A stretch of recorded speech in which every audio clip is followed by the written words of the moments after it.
Kim meni kennayamga, ya'ni akamni xotiniga meni akamni dushmani deb tanishtirib qo'ygan. Men tushunmayman. Akam borligida hammasi akam yo'q bo'lsa itdan behurmat ko'radi.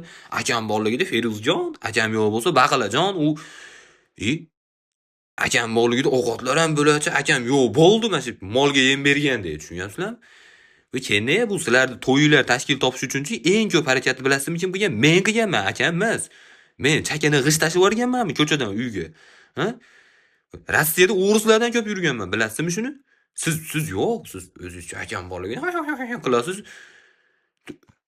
Keyin xolodilnikda 7 ta pomidori bor edi, hammasini yeb qo'ysam bunisi demayman. Siz akam bilan urushib qolsangiz, ajralib ketmasligingiz uchun eng ko'p harakatni men qilaman, chirib ketmaslik uchun. Bilasizmi shuni?